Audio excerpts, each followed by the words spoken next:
Welcome. For today's video tutorial, I'll be using poinsettia petals and very Versailles stamp sets from Stampin' Up. As I'm stamping with photopolymer, I need to use my foam mat underneath my Whisper White paper. So using the fullest flower from poinsettia petals in balmy blue, I'm first stamping vertically down my paper and then horizontally and spacing out my larger image in probably my one of my lightest colors. And now I'm coming in with real red and the berries. I'm avoiding stamping the stem and just tucking those berries in around the poinsettias.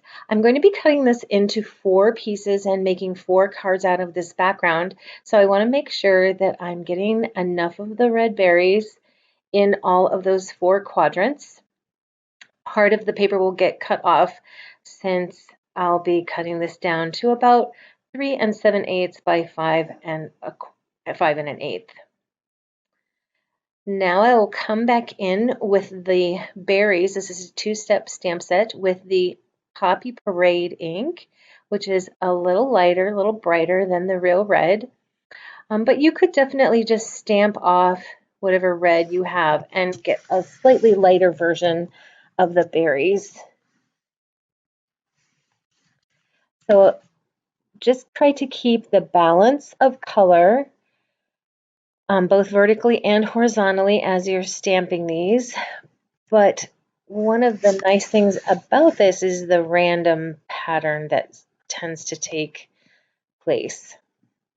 So using the Sahara sand and the script image from Very Versailles, I'll just be adding that lightly to the background. Notice that I'm not taking care to get a full, complete image everywhere I'm stamping. So this is going to add texture. So any stamp set that just is going to add texture and depth to your background is what you want to use here. I'm also using the viney pattern from that same Very Versailles and kind of filling in the white spaces. So this would work beautifully with any flower image. Just start with your large first to kind of give your base and your shape, and then come in with your images that are going to enhance it. So I decided not to use the actual leaf image here, but rather the piece that's supposed to color it in, and stamping that and then twisting my stamp and stamping it again. So I get a second generation of color for all of my leaves. And again, I want to make the that cross pattern that I made, I want to make that nice and full. So it'll kind of frame my card and it'll give me a little bit of white space to add a greeting later or some embellishments. So I'm using a mask and a brush now to add additional texture with that Sahara sand color. And I'm finding some more of the white areas and kind of filling that in randomly. Notice I'm not using the whole stencil, not doing the whole thing, just kind of giving a little hint of it here and there, which really adds to the depth. So I'm done stamping my background paper, and now I'm going to start preparing my 4 cards from it. So I'm using Whisper White and Real Red, and right now I'm just cutting my paper down, folding my paper, creasing it, and then these red panels will go on top of the white card base. So the red panels are being cut to 4 by 5 1/4, and my card bases are cut 8 1/2 to 5 1/2. So at first I'm just cutting the One Sheet Wonder in half completely and then in half again. And now I'm going to be cutting it down to fit onto the red panel based on which parts of it I want to cut out. So these are finally being cut down to 3 7/8 by 5 1/8. so I get just a little tiny piece of that red showing through.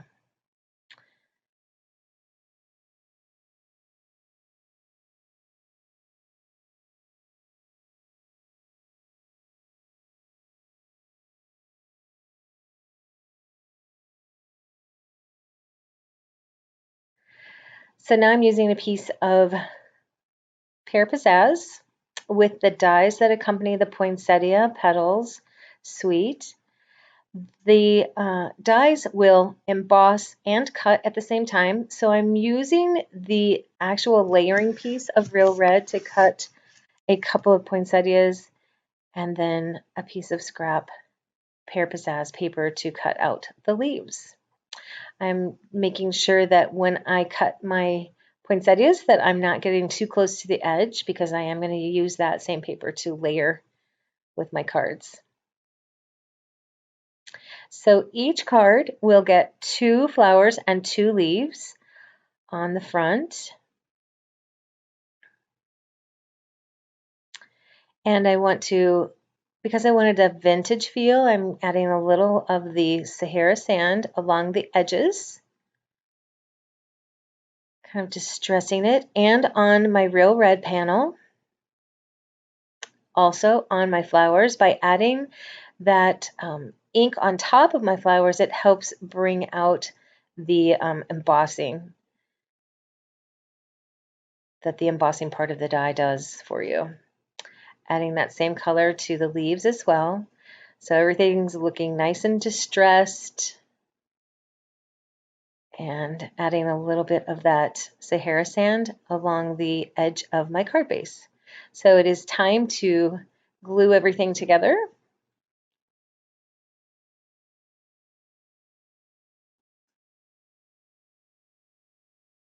And using a bit of lace, I'll just adhere that to the back.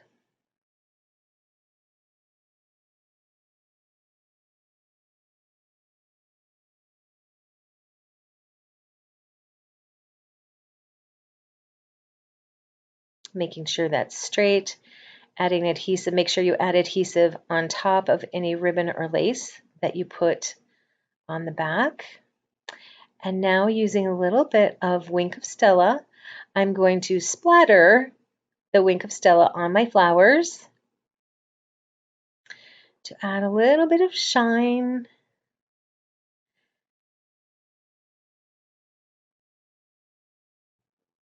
And now after that dries, I'm going to curl the ends of my poinsettias and layer those up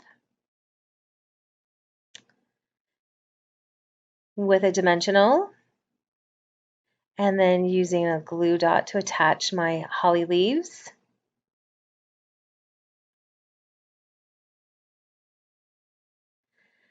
And so to make sure that my poinsettia keeps some of its dimension, I'm going to be adding the dimensionals to the base, but then the top layer of leaves, I'm going to add 2 dimensionals. So the top layer of the poinsettia petals will be lifted up 1 layer higher than the bottom leaves. So this will have some really nice dimension that hopefully won't get smushed if I mail these. Yes, it is a lot of dimensionals. And then just arranging that to the front of my card. I'm now going to find some bling to add to the center of my flower. So I'm using the gold glimmer dots and then adding a few to the background as well. And that is my finished card. Thank you for watching and joining in on this challenge.